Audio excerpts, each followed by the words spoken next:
If you have a golf club that doesn't seem to behave, I want to tell you the 4 things you need to do with that golf club, and it will produce lovely shots. You can enjoy it all summer long. So stay tuned. So if you would, let's start by doing this. Let's start with a golf survey. So here I want to show of hands if anybody's hit a good drive, one that they say, gee, I wish I could hit that way all the time. Who's hit one good one? How about back here, you guys? Yeah. How about a good fairway wood? At least one time off the fairway, beautiful shot, yep.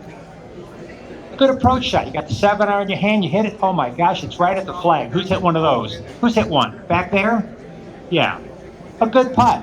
You roll that putt, it just seems to meander and finds the bottom of the cup. Who's done that before? Here's the kicker, is that we all have the ability. What we're lacking is repeatability. I can't repeat it. Why can't we repeat it? So for you folks back there, I want you to hear this also. The reason we can't repeat it comes down to this. A really bad shot, oh, that was miserable, and a really good shot have something in common for most players. Those 2 extremes have something in common. What they have in common is that the player doesn't know really what produced either one. We really don't know what produced the bad shot to avoid, but more importantly, we don't know what we did when we hit it great and do that again.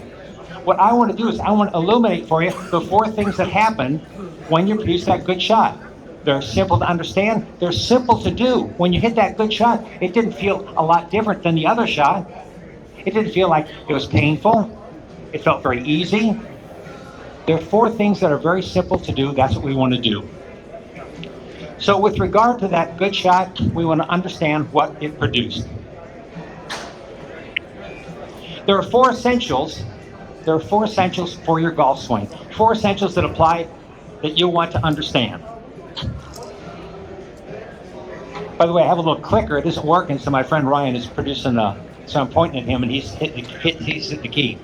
They apply to every club. So what I want to tell you applies to your pitching wedge. It applies to your putter. It applies to your 3-wood. It applies to your 5-iron. It applies to the driver. It applies to all of them. All the clubs that you carry have been carefully engineered to work with the same swing. The manufacturers built them that way on purpose. They want you to buy a lot of their clubs. So they're trying to make it as simple as possible so they make a club that can be used with the same swing all the time. If we went to a golf club manufacturer's testing facility where they hit the balls robotically, they hit all the clubs, but guess how many robots they have? 1. It makes the same swing all the time.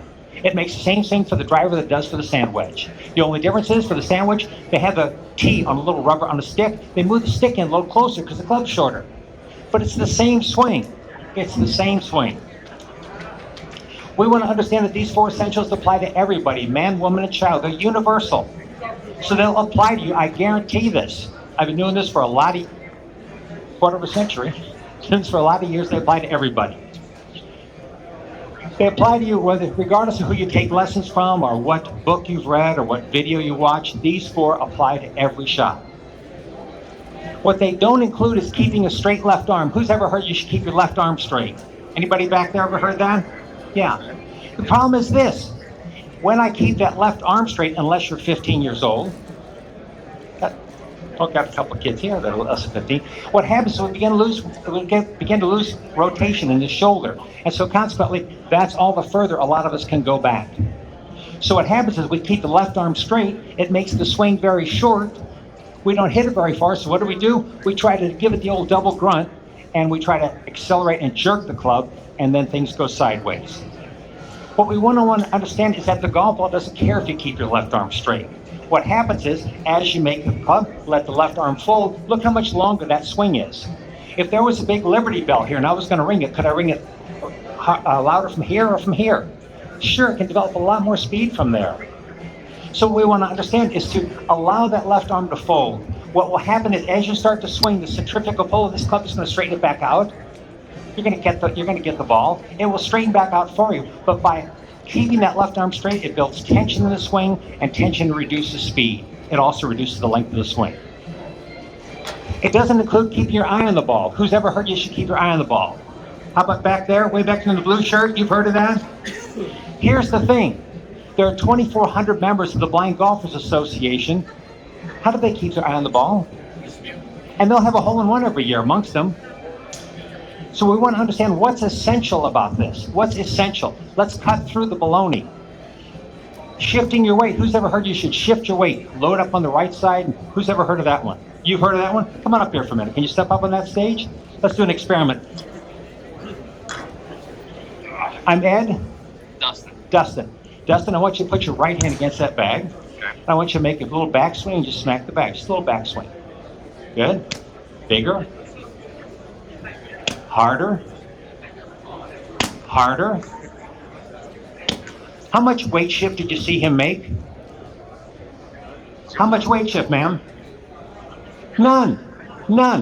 His strength, your strength, my strength, our strength is rotary. It's this way. Now watch this. Dustin, now what I want you to do is I want you to make a backswing and shift your weight to your back foot. Just the backswing. Shift your weight. Now try to smack the back. He almost missed it. Dustin, thank you very much. Thank you. So let's understand this weight shift thing. The golf swing is a circle. It's a circle. At the bottom of the circle is the golf ball. When I shift my weight, guess what happens to the circle? Now the bottom's over here, the ball's over there. Is that a problem? Yeah. Now what I have to do is I have to shift my weight back at the same time the club gets there. That's called timing. That's a death wish. The best players in the world do everything they can to get rid of timing out of their golf swing. We don't want to have the timing. Another thing is to keep the right elbow tucked in. If you've ever heard of that one, you keep the right elbow tucked in. How essential is that? How about a lot of golfers that don't have a right elbow? And you'll see one-arm players, they play just fine. The golf ball doesn't care where the right elbow is. It doesn't care. It doesn't include making a full hip turn. There are players who play from wheelchairs, they can't have a full hip turn. And it doesn't include keeping a flat left wrist. One of the worst things we can do. Dustin Johnson does that. He gets back here and that wrist is very flat as he comes forward like that. But he's learned how to do that. It's not advantageous. When you interview Dustin Johnson, ask him why he doesn't. He says, I started doing that with the kid and I just never changed it. And I learned how to hit the ball straight with the arm like that. What we want to understand is that for us, when we take that left wrist and try to make it flat, where's the club facing? Is it facing that way at all? No. It's facing over that way. Anybody ever hit a ball to the right? Everybody. Okay. So let's get rid of some of these things that aren't essential and let's dive into what is essential.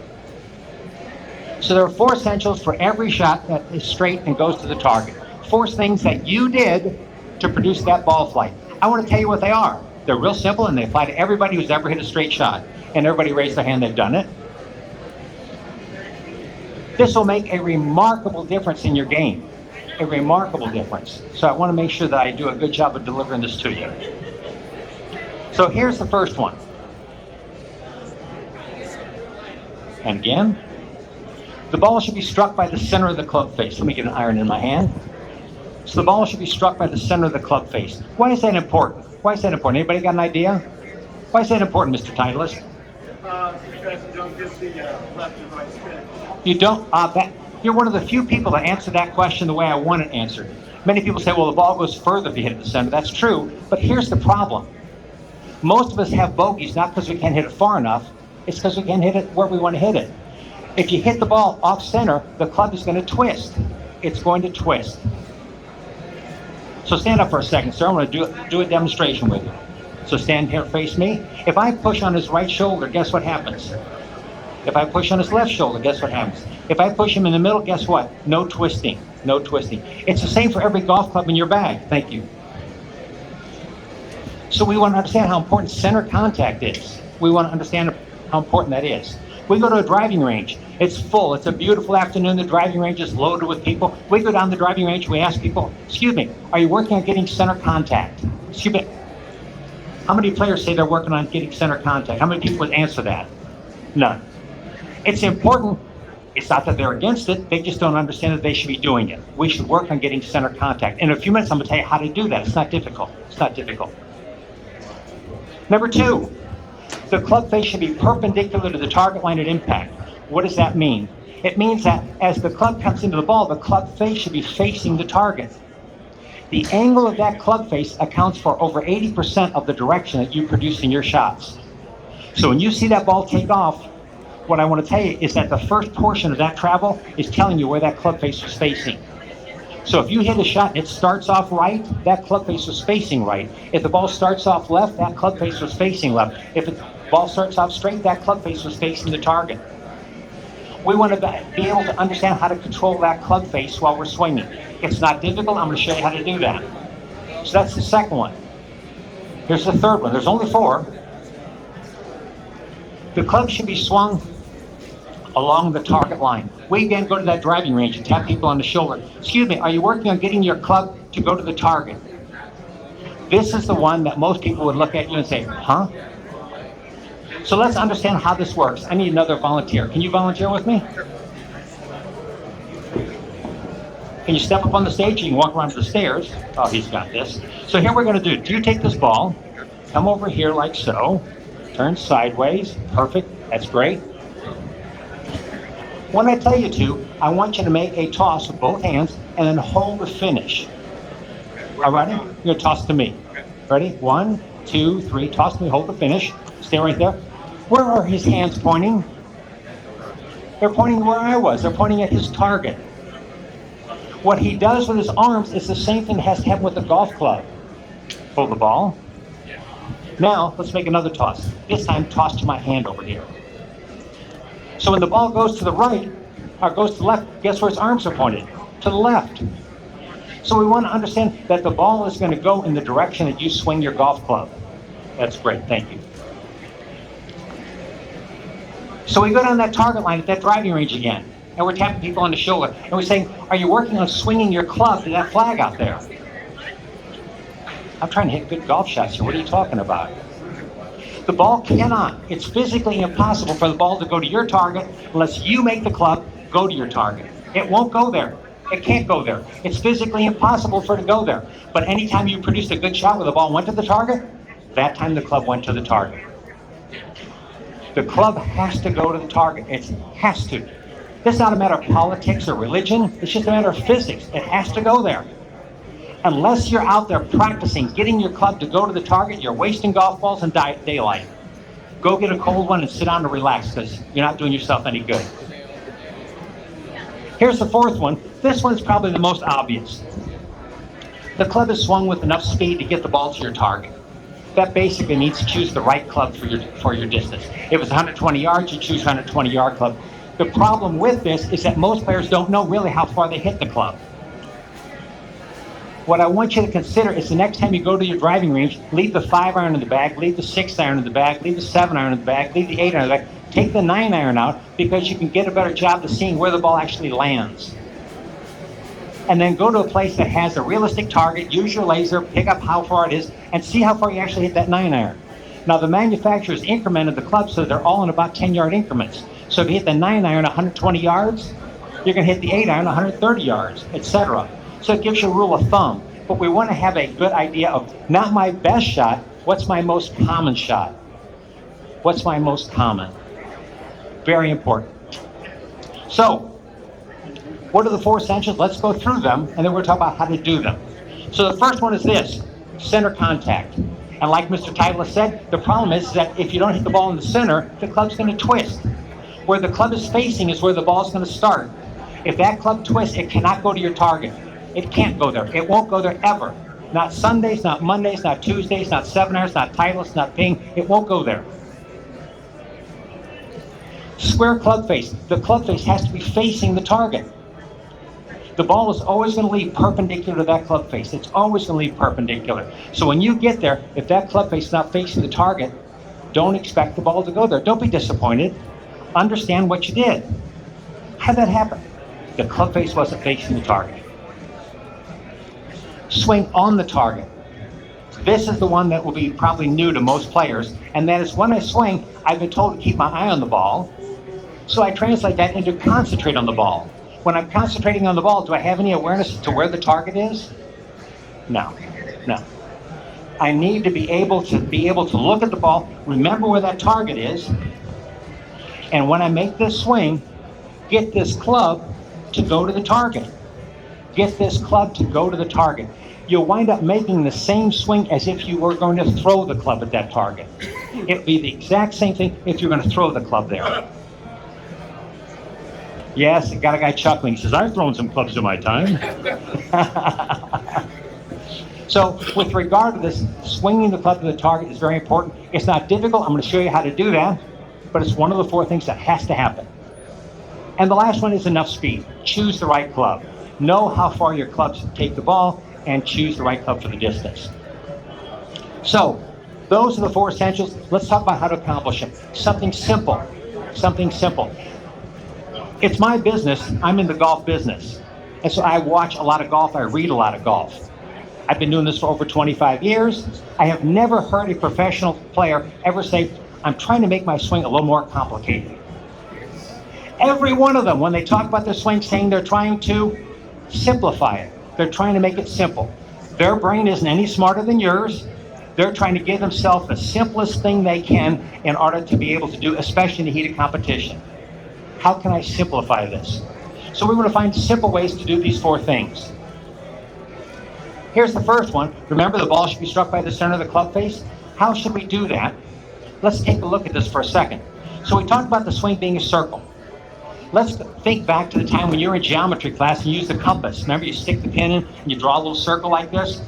What happens if that pin moves? The pencil can't come back, can it?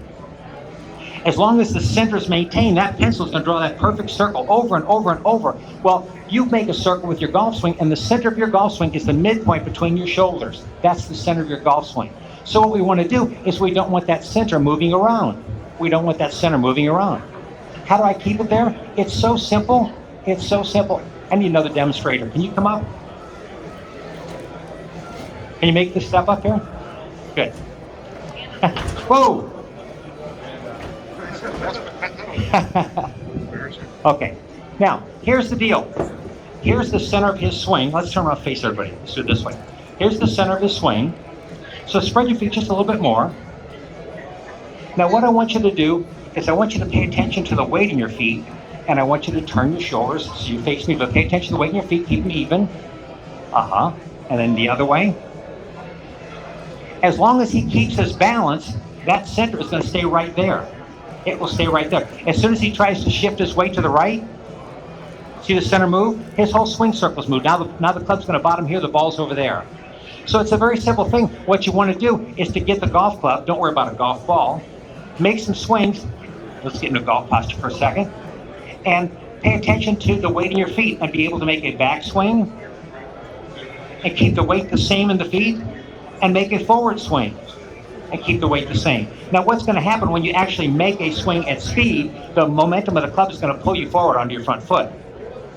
It's okay if the club shifts your weight, because by that time, where's the ball at? It's gone. So that's fine. But until that ball leaves, we've got to stay balanced. So what's going to happen is we're going to sit here and we're going to make that swing. We're going to pay attention to the weight in our feet, make a back swing, and then try to keep the weight the same in the feet again and make a forward swing. The center stays right there. Geometry is just the same. That club is going to come back to that same spot. You know what he's going to get? Center contact. Thank you. Watch step. Oh, right here. There's a whole bunch of wires there. Step over the wires. Okay. So with regard to this, what we want to understand is that if we maintain our balance through impact. Now, how difficult is that? If I sent you home and I said, hey, come back in a couple of hours or a couple of days, whenever you can make a golf swing and go to here, have the weight be the same, go to here, how long would it take you to learn that? How long, Mr. Blue Shirt? Not very long. Not very long. That's exactly the right answer. It's not difficult to do, but it's different than what most everybody reads and is told to do. Shift the weight. You saw when the fellow was smacking the bag how much weight shift there was. There wasn't any. It's rotational. If you want to experience this for yourself, go home, stand in a doorway, and face the door jamb. Put your hand against the wall and smack that wall and see how much rotation you have. The minute you try to shift your weight, you're going to stick your fingers in the wall. If you shift your weight this way, you're going to catch your arm on the door jamb. Experience this for yourself, how important balance is and how easy it is to do it. It's very normal. If I was going to give you $1 for every foot you could throw that golf club, you'd find yourself staying very balanced to do it. You wouldn't find yourself doing this. It's a very normal thing to do. Practice it, you'll get good at it. It pays terrific dividends. So the second one, The club face should be perpendicular to the target line, okay? So the club face doing lickety-split as it gets down to the ball. How do we get it to be square to the target line? Let's get another volunteer. You want to come up, volunteer? Come on up, you'll like this. You can take the big step up or you can go to the stairs. By golly. So, here's what we want to do. Hold the golf club for me, both hands. Terrific. Now, what I want to do is let's turn around and face the folks here. I'm going to have him take his left hand off the club, and he's going to hold it this way. And now what I'm going to do, I'm going to get down here so I can do it, so you can all see it. What I want you to do is I want you to lean back and relax. Just lean back and relax. Lean back, relax more. Relax, relax, relax. Don't relax your grip. No, grip the club. Okay. I want you to see the club face. Is it vertical anymore? No. What happened is that his grip is too far under the club, and the joints in his elbow and his wrist will always turn that palm facing forward like this. It'll always, yours will do the same thing. So now watch what we're going to do is I'm going to take his grip, which is this way, and I'm going to take it and turn it so the palm is facing forward. So the palm is facing forward. No, just like this. Matter of fact, take the left hand off. Make your palm neutral, just dead flat, like you would, just very flat. So we're going to put the hand like this. Now hold it. Let me straighten the club up for you. Okay. Good. Now lean back and relax. Does it change any? That's how we get the club square at impact. We want a grip where the bones in our arm will square the club for us. That was terrific. Thank you. So here's the deal. What we want to have is we want to hold the club with a neutral grip. What is a neutral grip? I want to show it to you. It's very simple. It's very simple. It's just like praying. It's this way. It's this way. I want your right hand to face forward like so. Your left hand faces rearward like so. It's just like praying. That's a neutral grip. Now what will happen is when you swing, the joints in your wrist and your elbow are going to turn that club square. Even if you happen to turn it a little bit this way, when the momentum of the club pulls it, it's going to be square for you again. So we want to have a neutral grip. It's very important that you have a neutral grip. If you go home and get your putter out, what you're going to find is that the putter has a flat surface on the top of it. It forces you into a neutral grip. The rest of the clubs don't have a flat surface. It's our responsibility to put the hands on. So what to put on with a neutral grip. Yes, sir? Does that grip change if you go like No, it's the same way. It should be always this way. The problem is that some people, anybody here have an interlocking grip? Anybody interlock? There's a problem with the interlocking grip, and that is when we interlock, we like the webbing of the fingers to touch. That puts one hand or the other hand too far under the club, and it's going to twist the club face. So the interlocking grip is an okay grip, but most people don't do it correctly because they like the webbing of the fingers to touch. They don't touch an interlocking grip. They don't touch. Then you can make the grip neutral with interlocking. Side note, I teach everybody to swing a golf club with 10 fingers, to hold the club just like this. Does it make any difference whether the little finger is this way or this way? No, come on, it doesn't make any difference at all. But it's a much more normal way to hold it with 10 fingers. And it's the case that now I've got 10 fingers holding a club instead of 9 or 8. So therefore my grip pressure can be less, my accuracy can be higher, and my speed can be higher. So 10 finger grip is what I recommend to everybody. I tell them, I say, after school you can switch back if you want. Guess how many players switch back? None. It's much more comfortable. It's much more normal, especially if you're introducing the game to someone new. Don't have them twist their hands like a pretzel. Just have them hold it in a neutral position. Mr. Corral, thank you. Here's the third one. The club should be swung along the target line. This is the one I'm going to spend just a couple of minutes on because I want you to understand it because you've never seen this before. Or likely you've never seen it before. If you have, terrific. What we want to understand is that there's a target line. So if the edge of this stage was my target line, what I want to swing so that my shaft stays on that target line. My shaft stays pointed at that target line. It would be the same thing if you took and you kind of wanted to throw the club, you'd find yourself throwing the club down that target line. This is something you need to get used to. A great way to get used to it, go home, get the putter, get a golf ball, set it up on the carpet, take the leg of the chair and get your putter, get the shaft of your putter to point at the leg of the chair. If you do that right, you know what you're going to hear? The ball hits the leg of the chair. It's a good way to get yourself introduced to how do I control the direction of that golf ball. The putter is going to have that flat grip, so you're going to have a neutral grip. But if you can learn to remember where that leg of that chair is and get your club to go there, you're going to find golf just opens up a whole doorway of great golf shots for you this year. It's so important that we learn to swing the club to our target. Get out of the golf ball, keep your eye on it, but remember where the target is this way. Remember where the target is. It's the same thing a baseball player does when there's a runner at first base and they want to get the ball over to left. He's looking at the pitch coming down, but he's thinking where he wants to send the ball to. And that changes his swing. By you remembering where the target is and getting your club to go there, you're going to find your direction gets a lot better. You're going to have a lot more shots in the fairway. A lot more shots. So remember the target's location and swing the club at the target. Get the shaft of the club, not the club head. Get the shaft of the club to point at that target. Get the shaft of your putter to point at that chair leg. And the fourth one, the club is swung with enough speed to propel the ball the needed distance. Okay, so choose the right club. How do we know the right club? Go to the range, take the 9-iron or the wedge, and find a target and hit balls to that target and find out how far you really hit the darn thing. Not what your best shot is, but what your normal shot is. This time of year, the ball's not going to carry it quite as far because it's cold. It's not going to come off the club as fast, so therefore your disc will be a little bit shorter. But find out how far you actually hit it. It's really, really important. When we take a look statistically at why high handicappers have a high handicap, one of the reasons is they underclub themselves dramatically. They underclub themselves. We want to make sure we take enough club. So the 4 essentials are center contact. How do we do that? With balance. We stay balanced, and that club's going to find the center a lot. Square club face, how do we do that? A neutral grip. Hold the club with a neutral grip. What will happen is the joints in your arms will square that club for you all the time. Learn to hold the club with a neutral grip. Swing to the target. Remember the target's location. This is a game of targets. There's a target in the middle of the fairway. There's a target on the green. There's a hole in the green. It's a game of targets. We want to start giving proper attention to the target. Get out of the stupid golf ball. When you make a golf shot, you should have as much attention on the golf ball as the marksman has on the bullet. The bullet's in a chamber.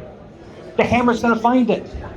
Your balance, your club face is going to find the ball. The question is, what direction are you aiming the rifle? The marksman pays no attention to the bullet. You should pay no attention to the ball other than just have your eyes directed there. We should be trying to remember, where is that target? I need my club to go to that target. And the last one is enough speed, and that's club choice. So that's what to do. Those 4 things. Your golf clubs will work remarkably better if you learn to do those 4 things. And by the way, for those of you seated in that little piece of paper that you have, if you turn over on the back side, guess what's written there? Those 4 things. In addition to a little guide to the setup as to how to set up for a golf shot. Some people set up in a way that really makes it difficult to produce a decent shot. So there's a couple of tips there for setup. And then there's how to do it, those 4 things. So now I want to give you a guarantee. Want to play golf better? I can give you a guarantee that you won't get anyplace else in this room.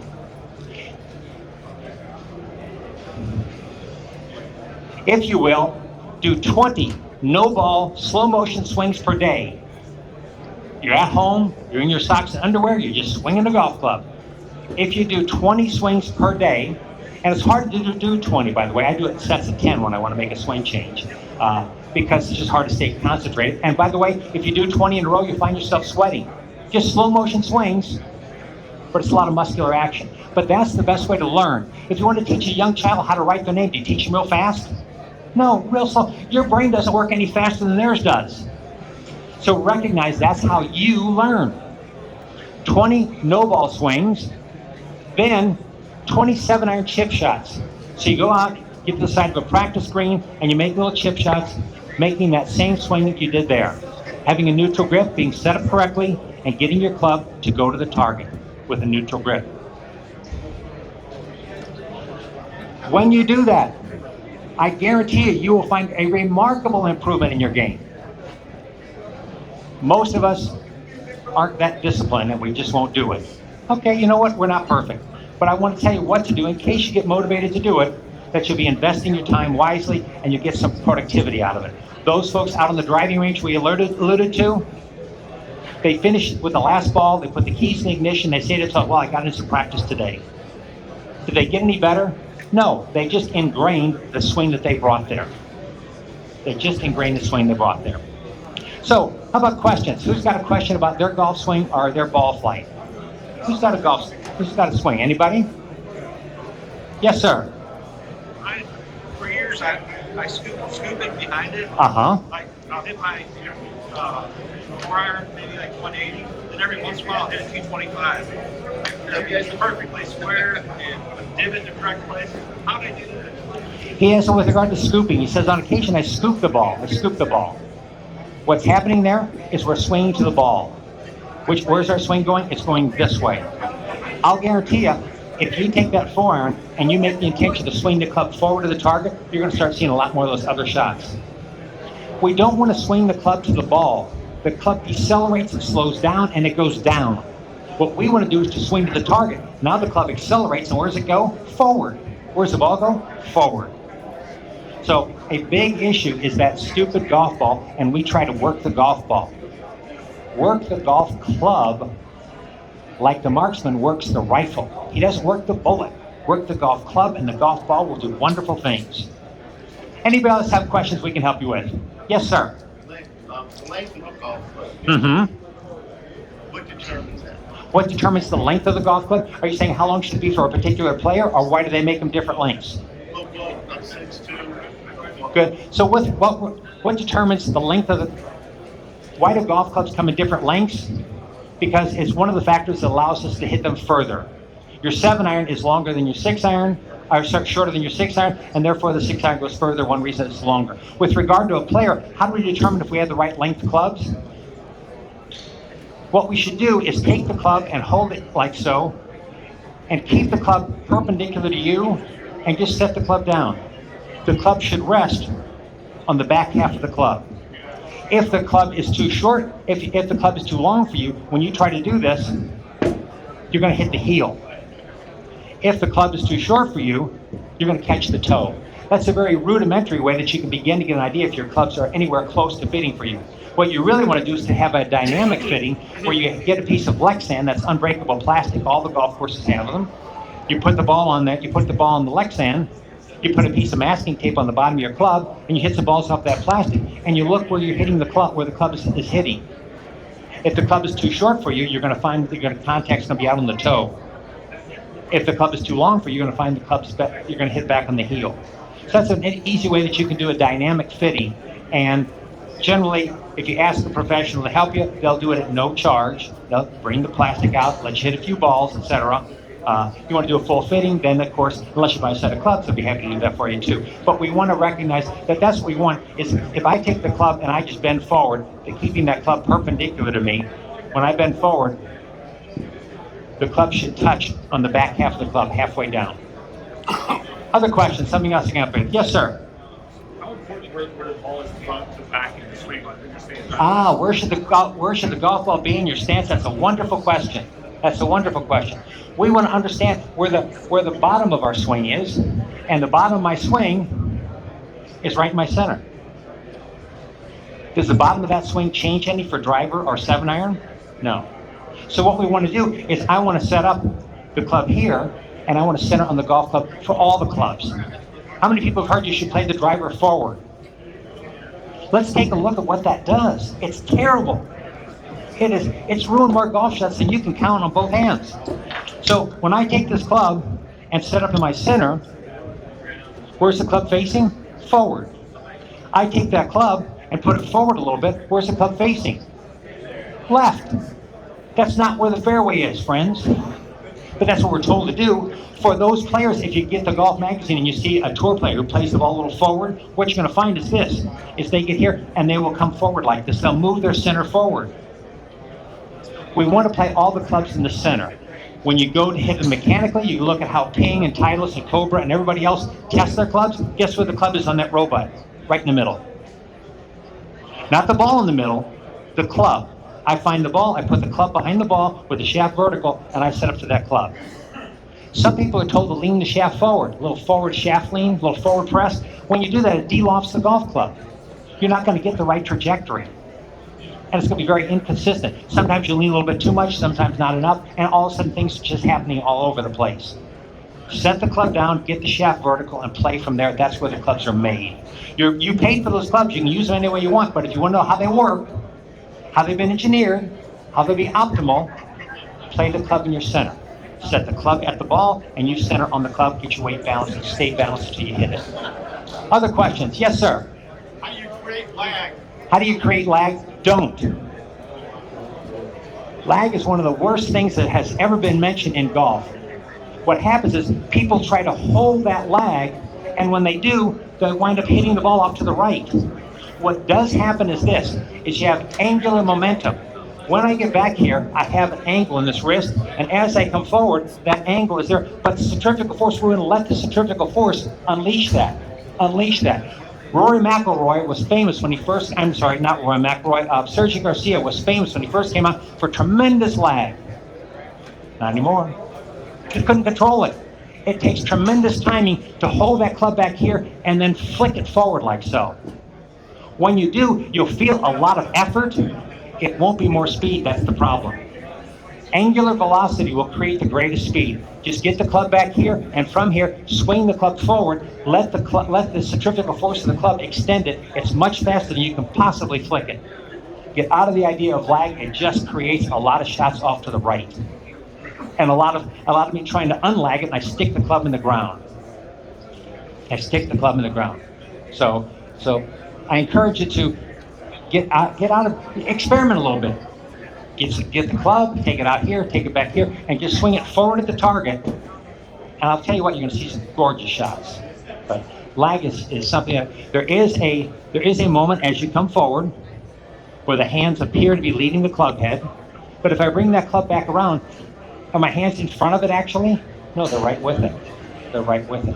It's this way, this way, this way, this way, this way, this way, this way. You want to keep the club in front of you. If you've ever watched golf on TV, you hear the commentators talk about that all the time. The player got the club stuck behind him. Lag will do that in a heartbeat.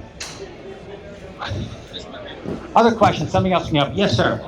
I have a tendency to hook the ball a lot with my iron. Mm-hmm. I like to call it a draw, but it's not. It's not. It's a hook. What am I doing that's causing this? It doesn't happen with my driver. Stand right here for a minute. He's asking, I'm hooking the ball on. How do I get rid of this hook thing? Hold that club for me. Okay. That's a pretty neutral grip. What I'd like, this hand looks pretty good. This hand's a little under the club. So leave that hand out. Take your left hand off the club for a second. Take your left hand off the club. Lean back for a second. Relax. See that club face left? Yeah. So now you see how that hand is? That's how you want the hand on the golf club. Okay? I would just work on changing the grip and see if that fixes it. I bet it will. And if it doesn't fix it completely, it'll reduce it a lot. A neutral grip, the old neutral grip trick. It's very important. Yes, sir? How do all these pertain to single length irons? To single length irons? Does make a bit of difference. Yeah, Cobra came out with single length irons because of Bryson DeChambeau. The problem with Bryson is this. He's got single length clubs. It takes tremendous adjustments to use those. But what happens when he gets the ball above his feet? What's he got to do? Choke down. Goodbye, single length club. Yeah. It's something he does. It's something nobody else does. Guess what? It's not that significant. It's not going to hurt you. Not going to help you. And they play just the same as everything. Any other questions we can help you with? Yes, sir. Oh, one of my favorite questions. What's the most common cause of a slice? It's not what you think. Do you slice? What I want you to do is this. I want you to go home, out the backyard, choose a target 20, 30 paces away, set up for the target, and then lay the club across your toes of your shoes.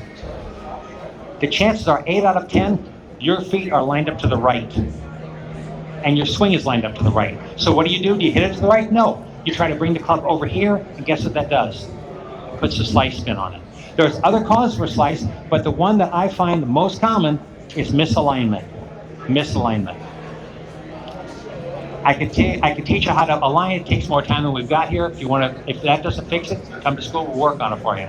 Any other questions? Something we can help you with? Yes, sir. The driver. Mm-hmm. There's different laws. There are.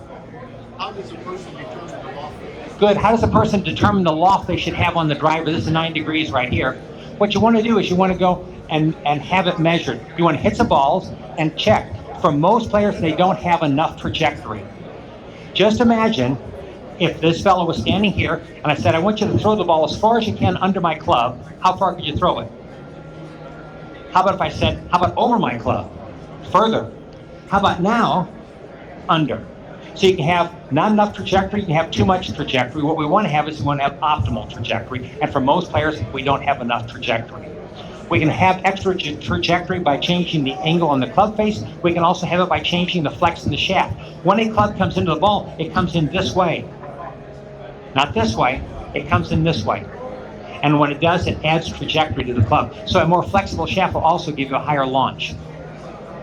So what we want to do is we want to get an optimal trajectory from the golf club. Anything else we can help you with? Anybody else questions back there? Terrific. Oh, yes, sir. So I have a hard time trying to take a divot with my, higher irons. So how do I really get in there and get a divot? And why do you want to hit a divot? Just to, I guess, get underneath the ball better to get it up in the air. Ah, the problem is not the divot. The problem is you're trying to get the ball up in the air. What happens is this, very common, is I bet it happens more with your longer clubs than it does your shorter clubs, doesn't it? Yeah. What happens is we look down at that 5-iron, we look down at that 4-iron, we look down at that 3-wood and think, oh my gosh, there's no loft there. I better kind of get that club up, okay? Watch what happens when I get this club up. Okay, put a little angle on this wrist. The club is too short. Guess what I'm going to do? Hit it thin. The idea of you wanting to get the ball up, which is the words you used, that's the problem. You want to fix it? I'm going to show you a quick way to fix it. Go to Home Depot, buy 2 wooden dowels, about this long. Get a stretch of rope. Stick a dowel in the club here, stick a dowel there, stick the rope across it, take that 4-iron and hit balls under that rope. You'll hit them perfect all day long. Trying to get the ball up is the problem. That's the club's job. When you try to do the club's job, things go sideways. What we want to do is we want to do our job, which is to make the ball go forward.